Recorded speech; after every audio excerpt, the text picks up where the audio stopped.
मेरे प्यारे मित्रों एवं छात्रों, आपका अपना YouTube चैनल लोहा क्लासेज एंड एंटरटेनमेंट एक नए वीडियो के साथ आप सभी का हार्दिक स्वागत करता है, जिसका हेडिंग अर्थात शीर्षक है an special use of has, have and had, अर्थात हैज, हैव और हैड का विशेष प्रयोग। मेरे प्यारे मित्रों एवं छात्रों, इंग्लिश सेंटेंसेज अर्थात अंग्रेजी वाक्यों में यदि हैज, हैव या हैड का प्रयोग किया जाए तो यह कई प्रकार के भावों को भी प्रकट करते हैं, जैसे खाने पीने या अनुभव करने का भाव। आइए पॉजिटिव सेंटेंसेज अर्थात साधारण वाक्यों के माध्यम से इन भावों को समझते हैं।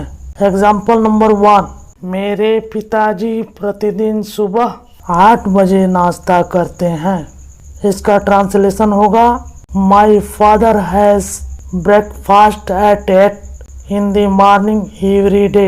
एग्जाम्पल नंबर 2, वे लोग दोपहर 12 बजे शरबत पीते हैं। They have syrup at 12 in the noon. Example number 3, Ram को कल बेचैनी थी। इसका भी ट्रांसलेशन होगा राम हैड रेस्टलेस एस्टरडे। आइए पॉजिटिव सेंटेंसेज अर्थात साधारण वाक्यों के बाद नेगेटिव सेंटेंसेज अर्थात नकारात्मक वाक्यों के रूल अर्थात नियम का अध्ययन करते हैं। नेगेटिव सेंटेंस अर्थात नकारात्मक वाक्य बनाने के लिए do not have, does not have और डिड नॉट हैव का प्रयोग करते हैं। आइए अब हम सभी नेगेटिव सेंटेंसेज अर्थात नकारात्मक वाक्यों के रूल अर्थात नियम को एग्जाम्पल के माध्यम से समझते हैं। एग्जाम्पल नंबर 1, श्याम दूसरों के साथ रात का भोजन नहीं करता है। इसका ट्रांसलेशन होगा Shyam does not have dinner with others. Example number 2, तुम्हें उत्तर देने में कठिनाई नहीं हुई। इसका भी ट्रांसलेशन इस प्रकार होगा you did not have problem in answering.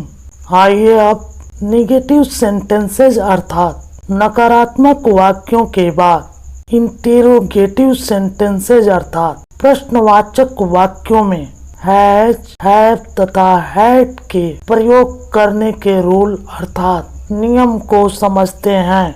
Interrogative sentences अर्थात प्रश्नवाचक वाक्यों का ट्रांसलेट या अनुवाद करने में डू या डज या डिड को सबसे पहले लिखते हैं और फिर सब्जेक्ट अर्थात कर्ता और उसके बाद ऑब्जेक्ट अर्थात कर्म लिखते हैं। आइए एग्जाम्पल्स के द्वारा समझने का प्रयास करते हैं। एग्जाम्पल नंबर 1, क्या राधा खाना खाती है? इसका ट्रांसलेशन होगा डज राधा हैव फूड।